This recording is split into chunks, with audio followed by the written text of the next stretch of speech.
Howdy everybody, my name is Doc Daddy T, and I'm kind of the version of the man who used to do some of these here fanfiction readings. Now, I thought maybe I should have a little bit of fun with this, hence the cap, the glasses. But this is a bit of a test run. We don't really know what we're doing, just to make sure everything's running. I don't have someone else's fanfiction, I got one of my own. Believe it or not, I did write some.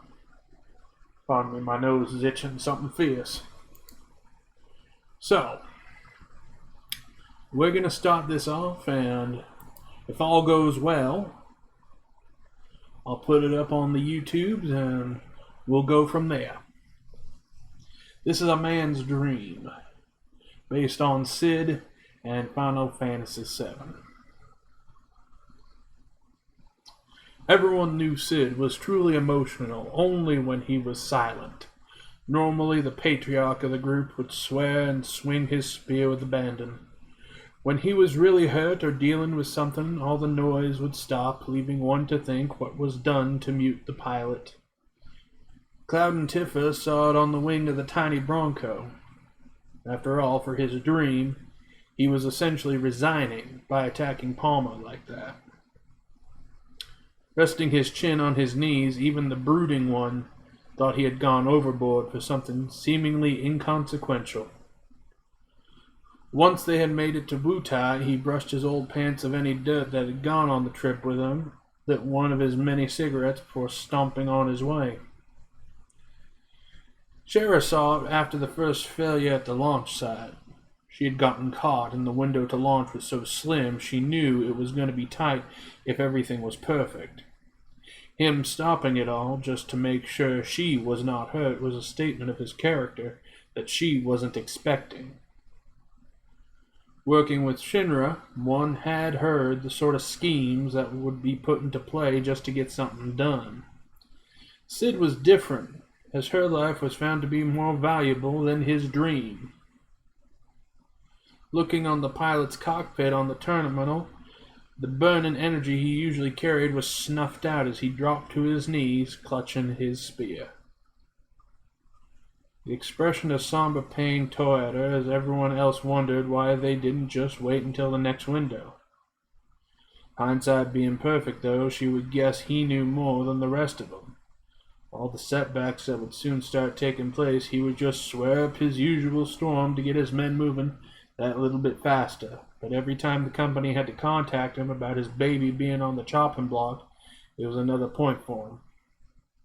No matter their reasons, he had something to counter, whether it was new progress or different avenues on the profitability in space. But Vincent and Barrett, they saw it after they had to kill his dream. From Cosmo Canyon to Rocket Town, the usual banter was -1. Standing on the observatory deck, he looked at the sky past the great gas engine chamber to the void of space. Both had tried to rouse him for meetings, and when he came back down, only to be threatened with a stick of dynamite. It was after the brooding ex-tech came back sporting new powder burns everywhere that they knew it would be tough on the chain smoker. Every day for 4 decades, he wanted that rocket to fly, and him to be its pilot. Against the fate of the rest of the world, he couldn't explain how it should happen that way. He didn't want to end his dream in such a way, in respect to all the late nights, the tight deadlines, and funding issues, just to put something into the stars. No amount of whiskey could get him to explain to the rest of Avalanche how he should be piloting when there was no need for it. The crash between Media and the rocket would only send debris over the world, and casualties would be expected. He hated to have anyone die for his dream. Yuffie saw it after they had come back with the large materia. Trying to get her hands on the rare item had sent her ass over tea kettle, landing on her back rather gracelessly, even for the ninja.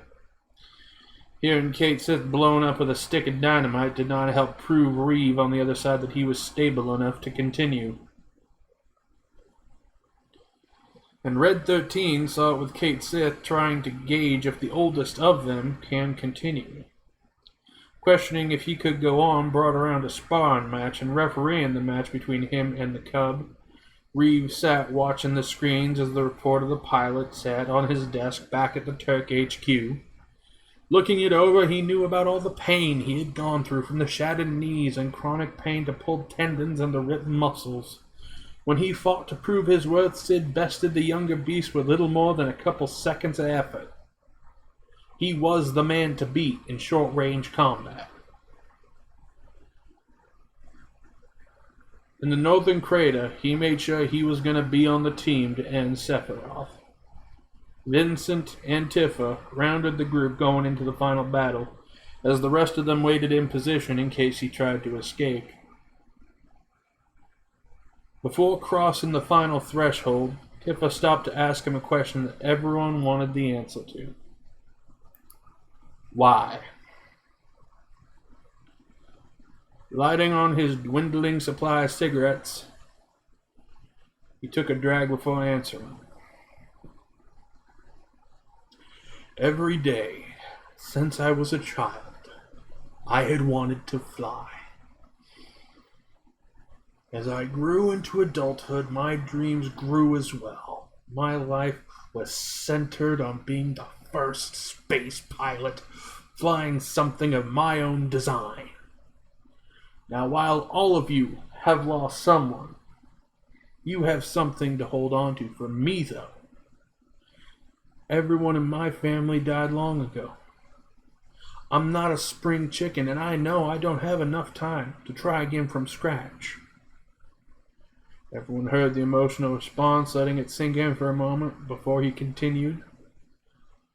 Doing so, pulling out a bundle of dynamite, he looked at the two other members of the current party before finishing.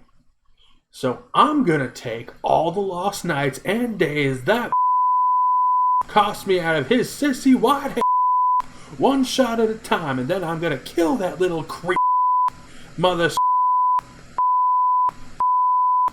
Emo will never be coming back. He killed my dream for now, but so help me, that will be gonna die for good. Lighting the stem with his cigarette, he smiled before hurling the bundled half-dozen sticks to their intended target. During the fight, Cloud sat from an outcropping, ready to drop in. Sid was a pilot first, but even the soldier noted how much of a fighter he was. He ended the tirade before, and it was just not long before he tried to make good on his word of taking every day and night lost to his dream back to the hide of the Black Cape Nightmare. After the victory, though, many could be seen pottering. Sheriff just watched us, still sporting his bloody clothes. He began to draw up new plans for a better rocket. He was going to be the first space pilot, and everyone knew that it was just useless to stop him.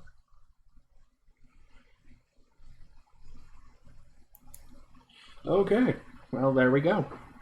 So, if you like it, let me know. Let me just get out of character here for a moment. Anywho, this is obviously something we're going to work out. It's a different style than what I'm used to. I have to do this in one take, which I didn't do last time, which is going to be interesting. In any case, I do hope you enjoy it. Let me know, and I guess we're back. Weird.